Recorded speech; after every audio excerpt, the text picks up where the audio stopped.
everyone, I am Yasuko and it's time for Massage Monday.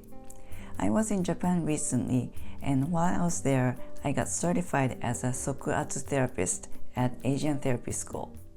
Here's a certificate, although it's all in Japanese. Sokuatsu literally means foot pressure.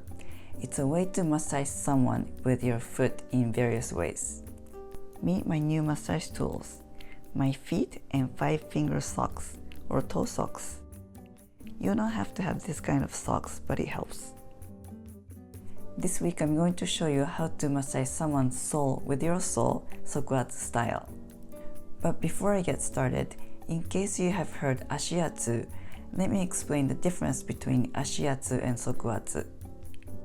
The kanji or Chinese characters are the same, but it's read differently. Often, Ashiatsu is done with a client on the massage table, and the therapist holds on to the 2 bars installed in the ceiling and massages with their feet on bare skin or over a sheet. Sokuatsu is done on the floor with a client lying on a futon mattress with clothes on. You don't need any setup like a massage table or bar installation or having to remove your clothes to receive it. I actually took their introductory class 2 years ago, which I will include a link for. I looked very different back then. I was thrilled to finally take the full certification course this year. I have received Ashiatsu and Sokuatsu several times over the years, and they both feel amazing. But I wanted to learn Sokuatsu more because of the simpler setup, and also I get to share this amazing, unique way to massage someone at home or outside on the beach where there's no ceiling.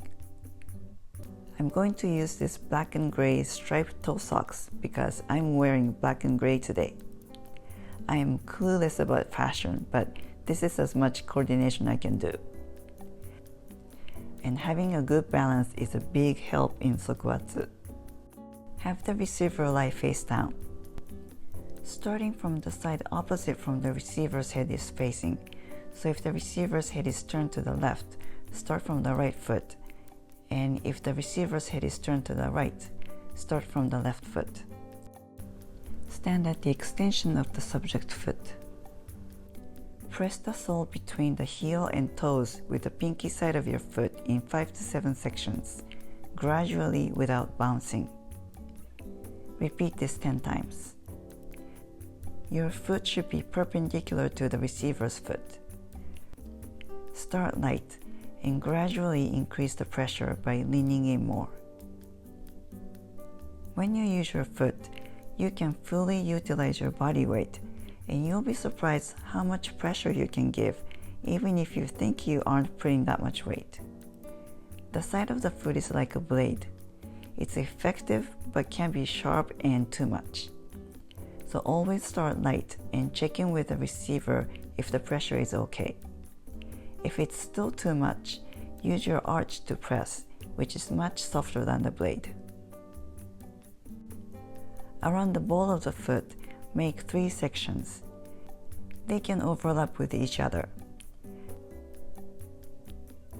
Then for the last press, aim at the base of the toes and firmly dig in a little. You're not stepping on the toes directly with the blade. Sometimes the receiver has tight ankle joints, as in this case. There's a big space under the ankle.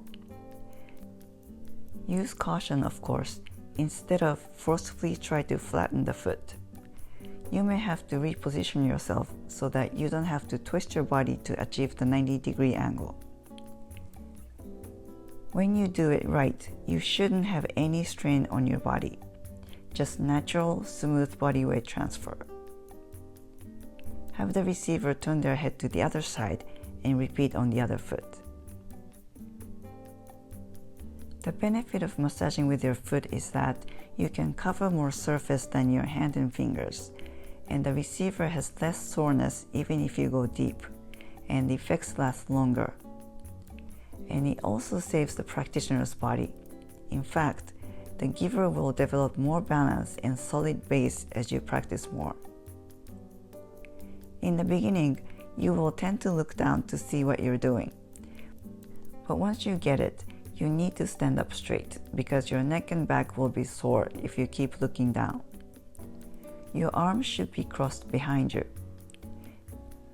If you put your hands on your waist while stepping on the receiver, you look too superior or too much power like Superman. By crossing your arms behind you, you preserve your humbleness according to the teacher. It also helps to stretch and open up your chest and shoulders. As you can see, this is the ultimate arm, hand, and finger saver because you don't use them at all. Yes, you'll be stepping on someone, but sensibly. Some people have their kids walk on their back to massage their back. This is the enhanced version and kids can do it too. I'm creating a video course on Sokuatsu, which will be added to my existing programs sometime next year in 2019. If you like to be notified when it's ready, please subscribe to my newsletter. Also, I made some changes to my programs and I will have a special discount for my newsletter subscribers starting January 1st. That's besides the free couples massage guide to pamper your partner from head to toe. So if you'd like to learn how to massage your partner without hurting your fingers and hands, click the link below and claim your free guide. Thanks for watching. I'll see you back next week. Make it a great week. Feel free to comment below and please don't forget to subscribe. Happy New Year!